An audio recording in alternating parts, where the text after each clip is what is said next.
I'm Tigerhite, and I'm here to make WWE RAW and Pro Wrestling Majestic again. Was this the best RAW in the world? No. But was it the worst? No.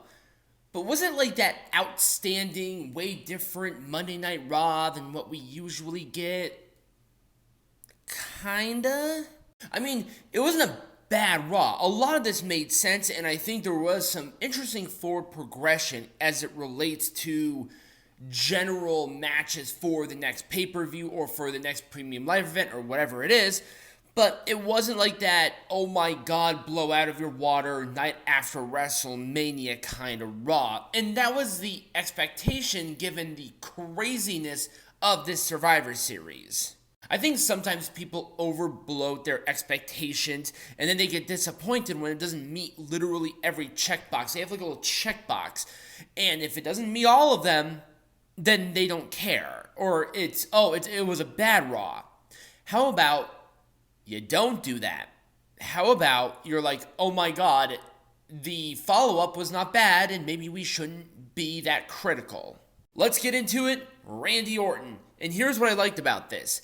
With CM Punk's return at Survivor Series, they actually primarily focused on Randy Orton's return, which I actually enjoyed.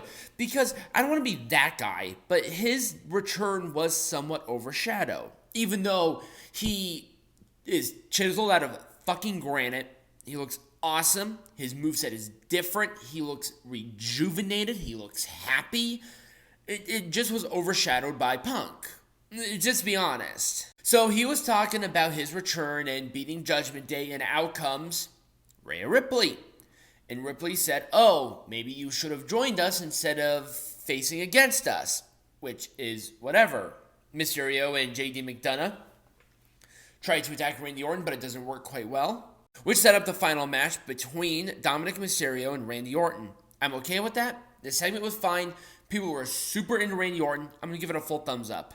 So I'm not going to go through literally every single match within the tag team turmoil, because really the two teams that meant anything were the Creed brothers and DIY.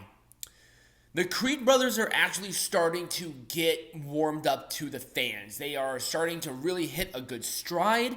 They won the match, by the way. It was a fun match overall. I liked a lot of it. And it was a couple of Brutus balls. You know, it's not the best move in the world, but you know what? It's winning matches. People are really liking it. And I think these two actually have good charisma, a good presence. I just kind of wish they had more of a manager than just, you know, the pretty girl standing next to them. It's just kind of lame. I feel like maybe a little more of a personality would have sufficed for the Creed brothers. But it is what it is. Maybe they should have kept Stokely Hathaway there. Just think of that. Remember, the original Dynamite had Stokely in it. I can't remember his name in WWE, nor do I care. The Creed's one. Overall, I'm going to give it a full thumbs up. Cody Rhodes segment, and Shinsuke sprays Cody Rhodes in the face with red mist. So is Shinsuke going to be doing the mist thing? Does every Japanese person need to do the mist thing? It's kind of sketch. But I think this is actually a good alternative for Shinsuke. They like Shinsuke. They don't want Punk's first rivalry, or his first match, to clearly be with Shinsuke. I think that should happen. I think that's a great match, and they can set that up really nicely. But for Royal Rumble, especially, maybe even developing into Elimination Chamber, I think this will be perfect. Shinsuke still looks good. Main event program. Cody is still out of the title picture for right now. And he did mention that he needs to finish the story. I'm sorry. Cody is the guy to beat Roman. Period. End of story. I like this. I'm going to give an Orange Cassidy thumbs up. Bronson Reed taking on Ivar. Two big guys. Beef was basically yelled back and forth every time they did a move. The crowd was entertaining themselves at that point. I liked it. It was a double count out. Nobody looked bad. It was kind of a massive destruction, literally. I thought it was actually perfectly acceptable. I like this.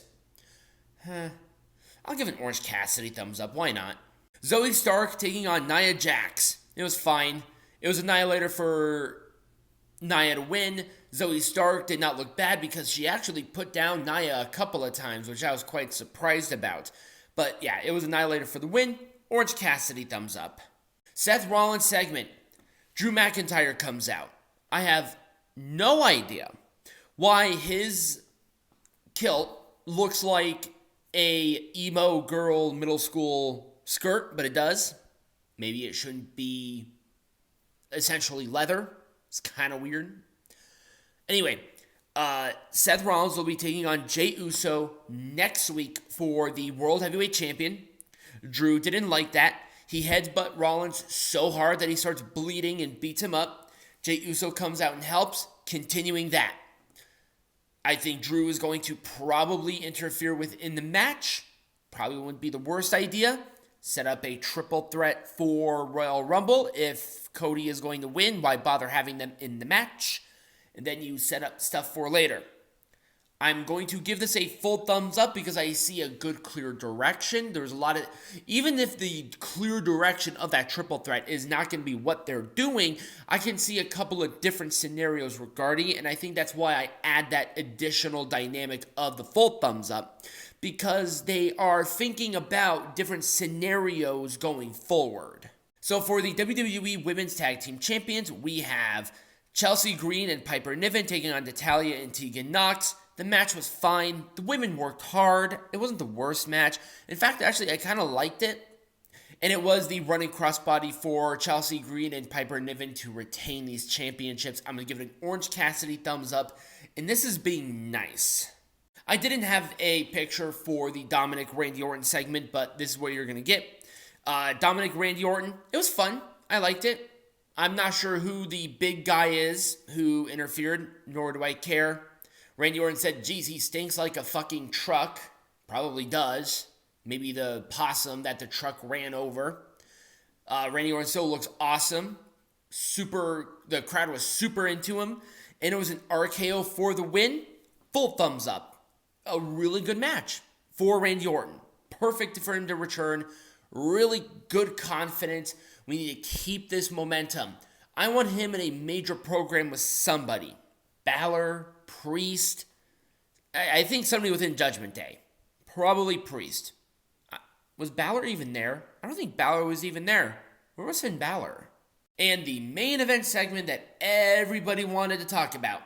CM Punk. I'm not sure if it was kayfabe or not, squashed that everybody was cool with him being there.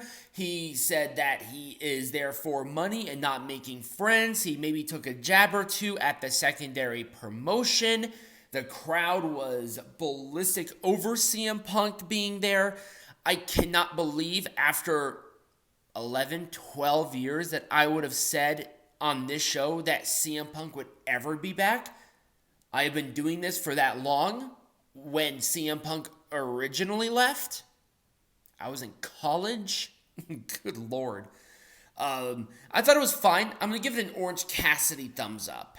And that was Raw. Let me know what you thought about not only my review, but also Raw in the comments down below or right over here next to me. Subscribe to the channel, become a patron, get hats, and all of that great stuff will be in the bio or in the description. And as always, be majestic.